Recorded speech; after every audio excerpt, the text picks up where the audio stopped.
Alright guys, hope you guys are having a great day today. The reason I'm decided to make this video real quick is just because I wanted to kind of go over this Priory of the Sacred Flame run that I did. I am kind of starting to work my way up to get back up to 10s.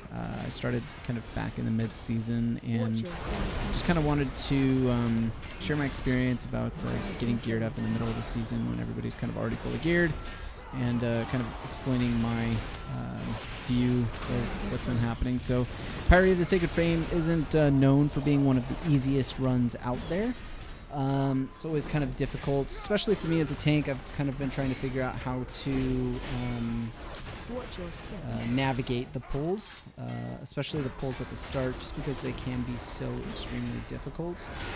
As far as this one is concerned, it looks like the best way that I found to do it is just slower is faster, or maybe smoother. And the reason for that is just because a lot of the mobs do have casts, like the defense cast, where they basically will just sit there and anybody that's inside their bubble just doesn't take any damage for a long period of time.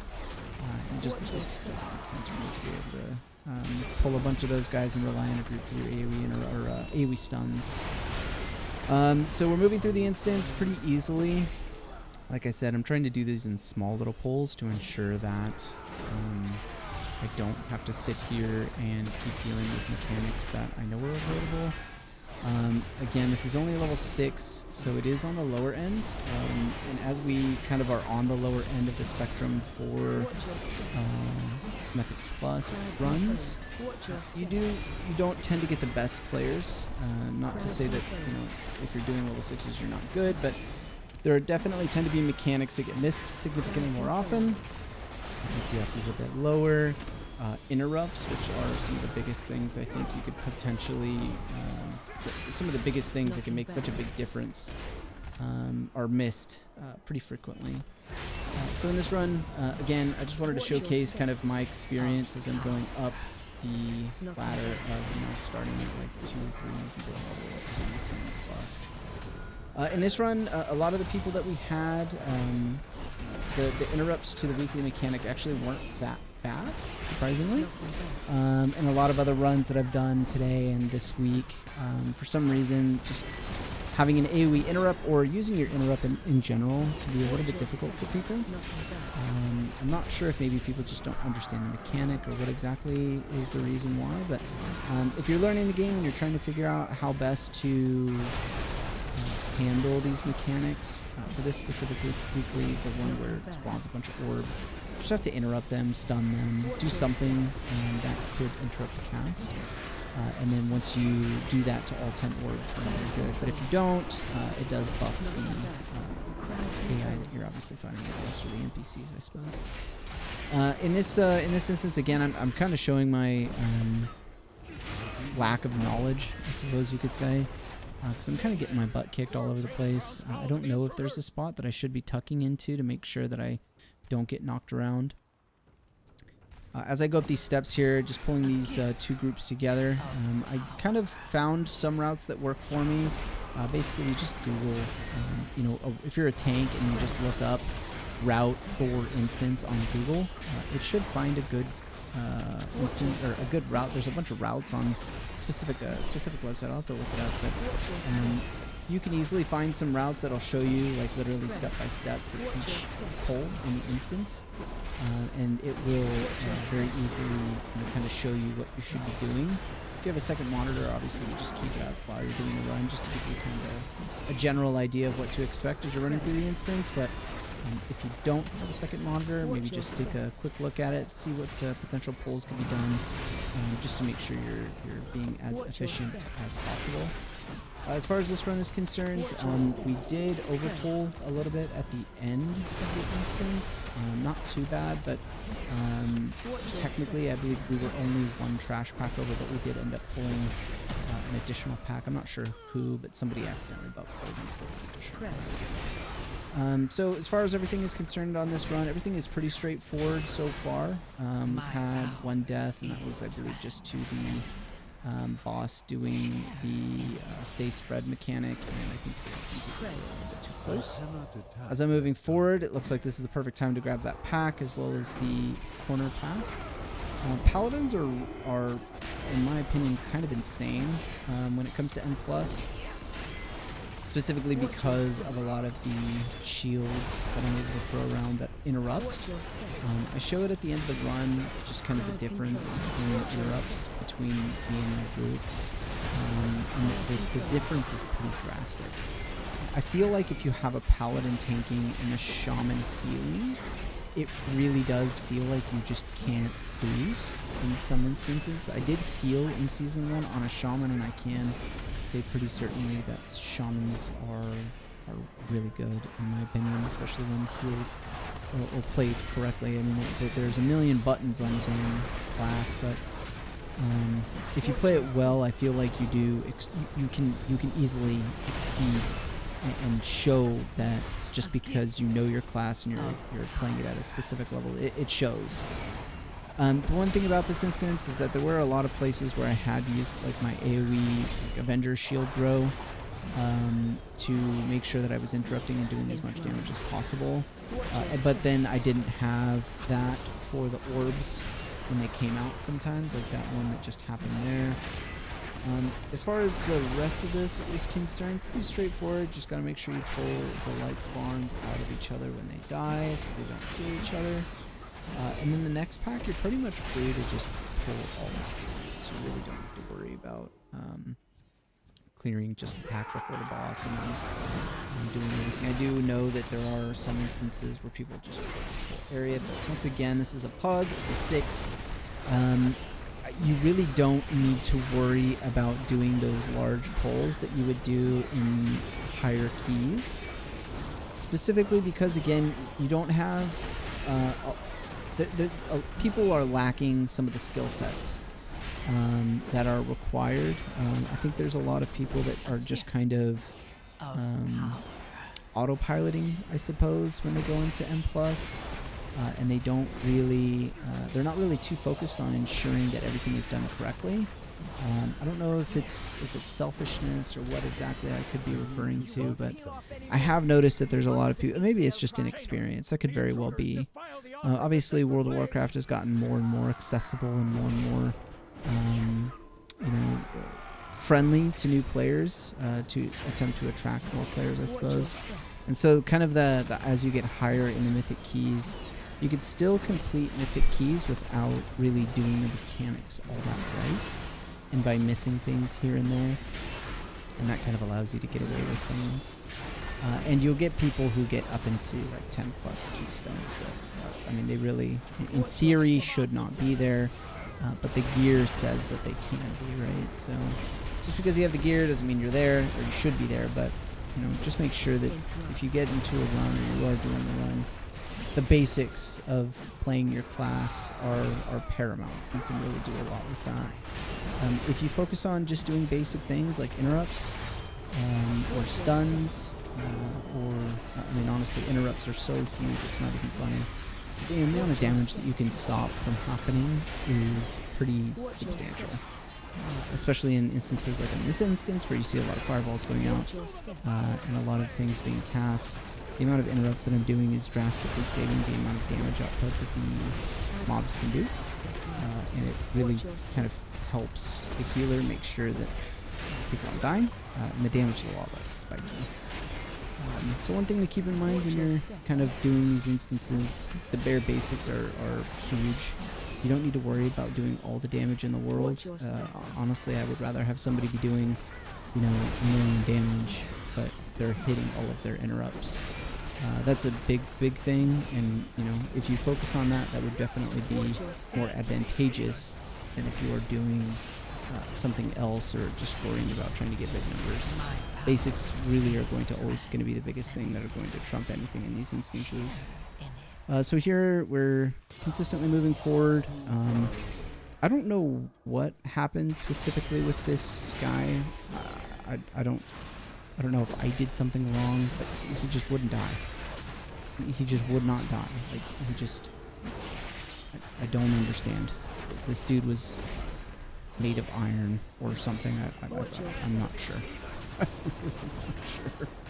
I think we sat here for probably about 2 minutes and we just could not kill the dude. So I'm going to let this play out while we get this done.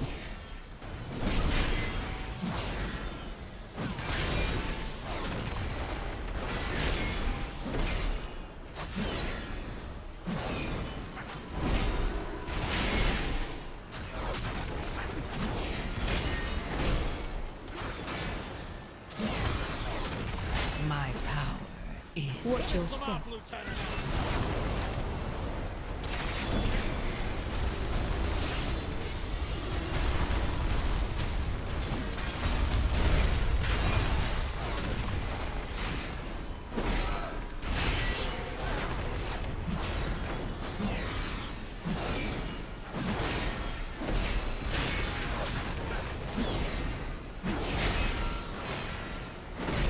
Interrupt.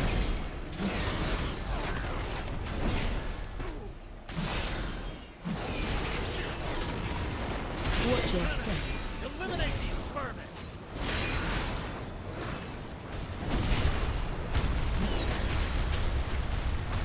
Alright, so as this guy dies, we finally, after a long period of time of just trying to kill this guy, I really don't understand why he is so difficult or why he has so much health. Move on to the boss. Really straightforward boss, really nothing too big to worry about. Just make sure you focus the big guy. And as he does his debuffs on the tank, just make sure you pop a cooldown if you have one. Paladins do have a substantial amount of cooldowns to be able to use and look through these things, but healers, make sure you guys are dispelling the tank as Divine Judgment right there goes out. It just increases the amount of damage a tank will take, and in hierarchies it can absolutely obliterate. Make sure you're dodging the line, which will one-shot you no matter really who you are. And then when he charges, just make sure you fall in, DPS the shield down, and then interrupt battle cry right there. Other than that, just keep on keeping on. Really nothing else to the fight. It should be pretty easy. Just make sure you save CDs again, tanks, for those big 2 hits. If you have a healer that misses the dispel for a little bit, good chance you'll get crushed there pretty quick.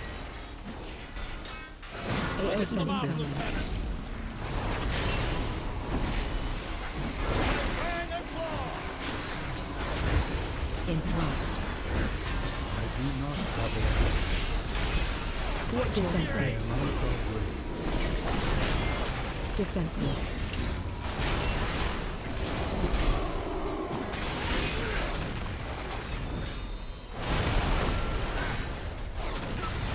Defensive. Defensive.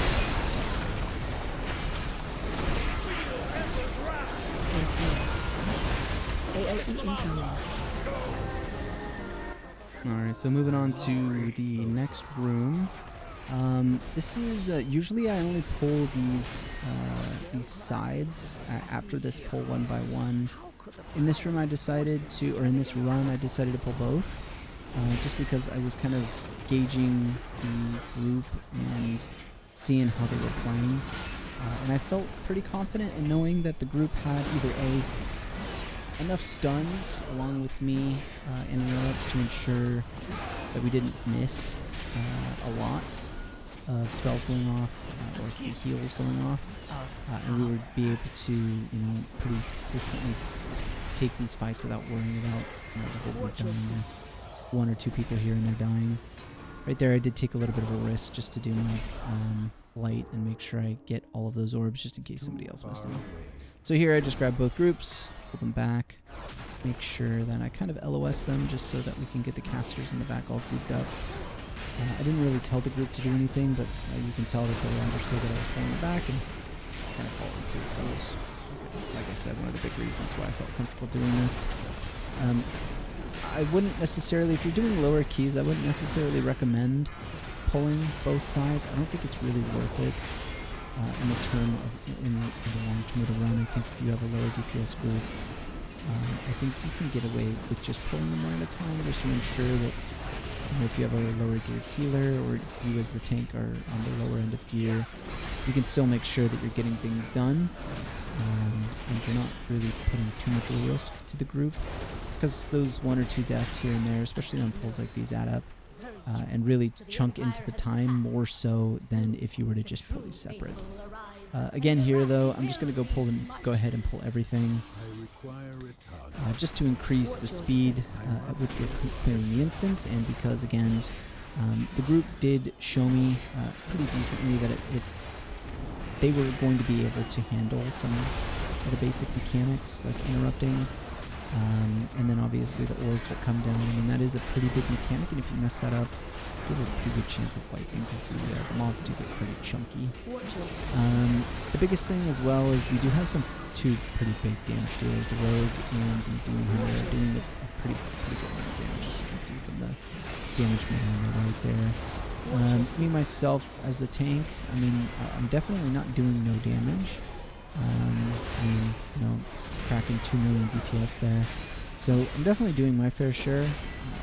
Again, I haven't played any of the other tanks this season, but I definitely can say for a fact that as a paladin tank, man, you're able to do so much damage and bring so much utility with the heals, with, you know, the interrupts, the AoE that you can use to get those orbs as they come down, the bop, the spellcast bop. There's just so much that you bring, along with obviously just being a tinky little boy. This fight is a little bit difficult. This fight, I don't know why, but this one has always caused me problems with pugs. As you can see there in the back, the 3 orbs that are just kind of floating around. People tend to forget that it's a mechanic that needs to be completed. So either A, they don't get hit and then explode on the raid, or people die trying to get to them. So this fight tends to be kind of a make or break for a lot of groups, in my opinion. I've lost not a lot, but I have lost quite a few runs to this boss, just because it's kind of a lot going on, I suppose. So what you really want to do is, if you can, try to group everybody up on one side of the room, so that way when the hammers come down and they spawn on top of a group of people, or they spawn on people, they spawn in a group, so they're not all over the place and you're not sitting there dodging hammers.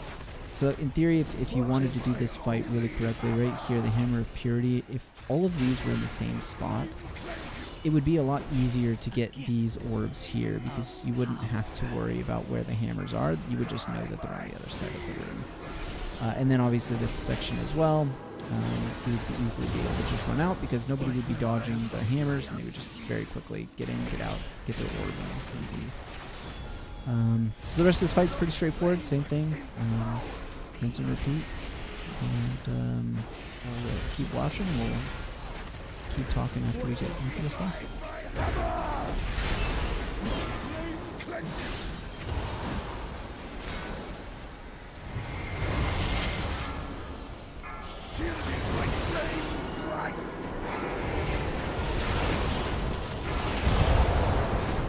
Fire! I am he.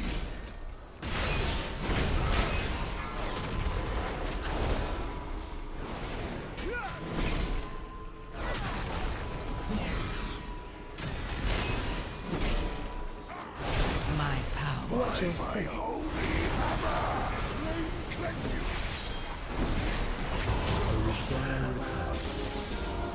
My first defeat. Mercury has walked the Priory from a place of contemplation to an uprising. Why? She has always preached of the strength of the Emperor's will, but to turn against us is madness. Watch your feet.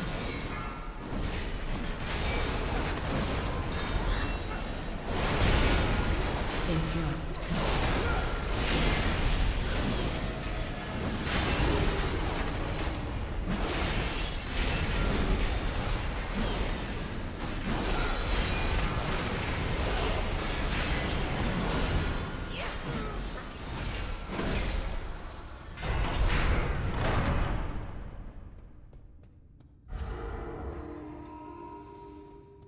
Too far away. I am out of range. Alright, so we move into the next, or the last room, I suppose. Same thing as the paladin room, essentially just trying to pull everything back as best I can, just to group everything up. Makes it easier for everybody to DPS things down and get interrupts out. Same thing, you know, Demon Hunter can cast Darkness and kind of group everybody up, and we all just kind of huddle in a nice little absorption bubble of safety. Make sure, again, focus the priests in this instance, specifically because if they get a heal off, man, do they heal for a lot. And it can really cause a substantial amount of hurt, especially with the light spawns. If you don't pull everything out of the light spawns as they die, they also get healed. It just honestly, it just wastes time and it hurts. So here what I do, as far as like my route, so to speak, not that it's right, or you know, the best in any way, shape, or form, but the idea is to be able to pull everything in the middle, ignore the stuff on the sides, so that way we can just go straight to the boss. At the end of this instant, and you can actually see right here that one of the DPS didn't go back and the priest had to grip him back in. We almost lost somebody right there, but again, interrupts are huge and kind of saved him a little bit. Well, obviously the healer did a great job keeping him alive as well.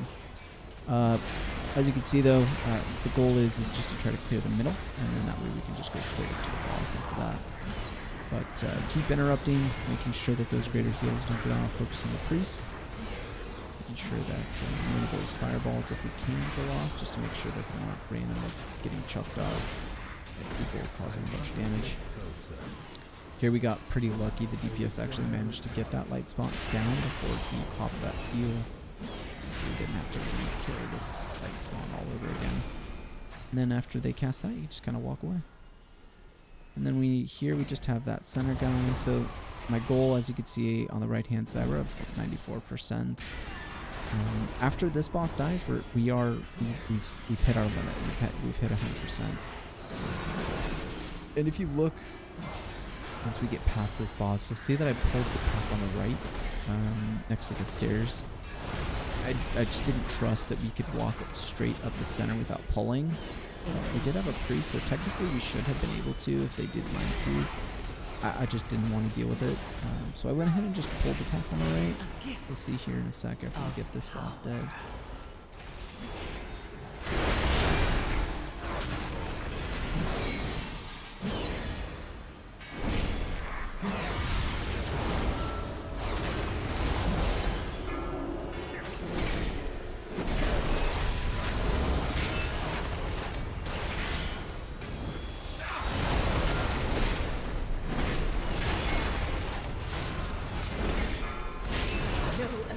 Leaves the Emperor's service, even in death. So I ran up here. The goal was just to pull this pack on the right because we were already at 100%, so anything past this is essentially just 100% waste of time. But I wanted to make sure that we didn't butt pull, or if we did, at least we didn't do it unintentionally, and that it was we'd be as prepared for the last boss as possible, because the last boss can be a little bit of a cluster. So I pulled the pack on the right, just to make sure that that doesn't happen. You'll see here in a second, unfortunately, somebody did a bit of an oopsie. I'll actually be interested to see who made the oopsie. Here's the orbs. Just cast my AoE silence thing, AoE stun. Alright, let's see who does it. Was it the Warlock? It might have been the Warlock. So I'm killing the boss, and then all of a sudden I look behind us, and we got problems. So I just went ahead and threw an Avenger shield at them, got everybody grouped up. Luckily, the group's DPS for AoE is actually pretty strong, so it didn't actually cause that big of a delay or a problem. Obviously, these were mobs that we 110% did not kill in any way, shape, or form, but we did anyways, because it is what it is. Not a big deal. Affects it a little bit, but not that much. It's not like we were trying to go for what we were supposed to. So as the boss continues, we just keep doing the mechanics.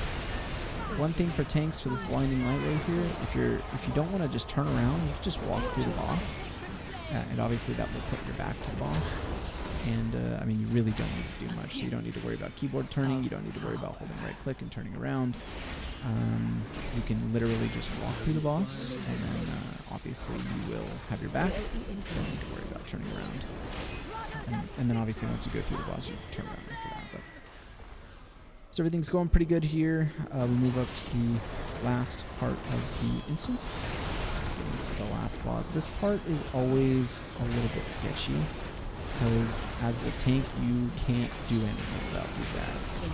So really, everybody just has to burn them down fast enough and just pray. So I save my AoE Avenger Shield there. I do as much damage as I can. You'll see the priest gets a little low, so I go ahead and hit him with a bop just to make sure he doesn't die. And then luckily the group kind of picks up the slack.